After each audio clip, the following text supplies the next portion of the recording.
The NBA has been trying to spice up their awards for a while now, even giving them pointless names like the Most Improved Player Award being called the George Mikan Trophy, or them even adding entirely new awards like the Newest Clutch Player of the Year, which actually is valid until De'Aaron Fox loses the title of being the most clutch player of the year. But besides that, no one actually cares about these awards, right? They're all worthless. Players forget about them. They don't care. The real awards that these players care about are the brand new King Awards. Yes, in this video, I will be giving out my top awards to the worst or best players so far in the season. And yes, I do understand that we're only like 10-20 games into the season right now, but I don't care. Okay, that's how we run these things here. Now, because the NBA started to name their awards after other ex-NBA players, I thought I'd do the same thing for mine as well. So we're gonna start off with the Karl Malone Trophy. Okay, in all seriousness, I want to start this with an award I'd like to call the Tony Snell Award, going to the player who is by far the most ass player we've seen so far this year, or just overall kind of fell off, with your winner 10 to 15 games into the 2023-2024 season being Klay Thompson. Congratulations, Klay. Klay is so far having a worse season than back in 2021 when he came back from being out for 2 years. I mean, it is just crazy that someone can come back from such a crazy injury, still be a huge contributing piece to a championship team, and then just suddenly fall off years after. It's almost like the injuries never even existed. I mean, he had a game not that long ago where he dropped like 20 points or something that was like decent, and you didn't even hear him say anything really motivating. He didn't say anything like, oh yeah, I got to be doing this every night. Instead, he's just like, yeah, I used to score this in a quarter. He knows that he fell off. What the fuck? I will say though that I hope Klay does actually retire soon. Like if he continues to fall off this hard, I would rather see him retire with the Warriors than go and try to play garbage minutes for some other organization where he would just be looked at as like Celtic Shaq basically. And I'm not trying to shit on his career because he's won so many great awards in his time, so many championships, and now the Tony Snell Award, I guess. Moving on to our next one, which is personally one of my favorites, which will be titled the Dwight Howard Award. Now, by the way, I do have these custom trophies up on the screen. So this is my Dwight Howard trophy. Anyways, this award will be going to a player who was at one point in time a superstar, but has just slowly fallen off, and their role is slowly getting diminished with every team that they go to,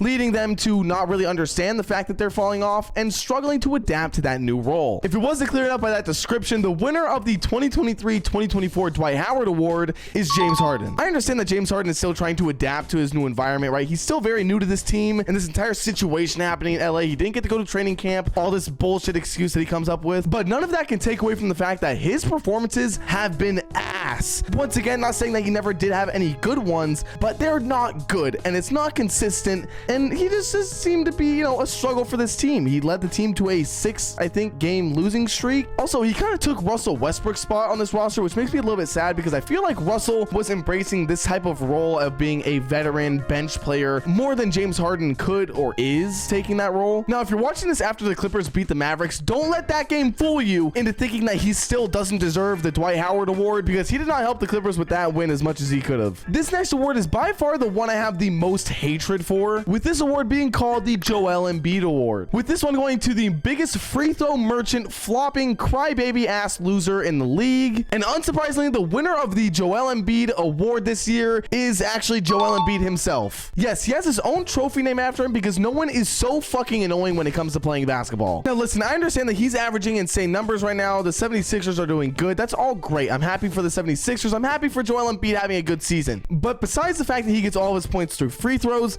I feel like we will never, ever see Joel Embiid win another MVP ever again. After last year where Joel Embiid got MVP because no one really wanted to see Jokic win another one. Jokic also probably didn't give two shits about winning another one in the first place. To see him win that award, go into the playoffs, choke, flop, and then Jokic going to win the championship. I'm sorry, but Joel Embiid is never touching an MVP ever again. So yeah, sorry Joel Embiid if you're somehow watching this. Sorry if that sounded harsh. I'm not trying to hate, but it's a little annoying watching you play basketball. Okay, that's just how it is. Who cares? Who cares what the fuck I have to say? Now, this next award will be a controversial one, with it, of course, as you all know, being the 2021-2022 Brooklyn Nets Award. Now, this award actually goes to an entire team, so everyone on this team will be sent out a trophy that looks like this. But with this one going to a team that had insanely high hopes going into the season and proceeded to fail those expectations and crumble very fast. With the winner, of course, being the LA Clippers. Congratulations. For the third year in a row, you guys are actually the winners of this award. It was just another offseason of people saying, well, if Kawhi Leonard, Paul George can both be healthy, then they'll go and win a championship and go to the NBA Finals. And I'm just so tired of seeing that narrative because it's just so not true. They've been playing together for so long. Yes, I understand that injuries have been a huge factor, and they're both great players, and they do play good, but we've seen before time and time again that they just can't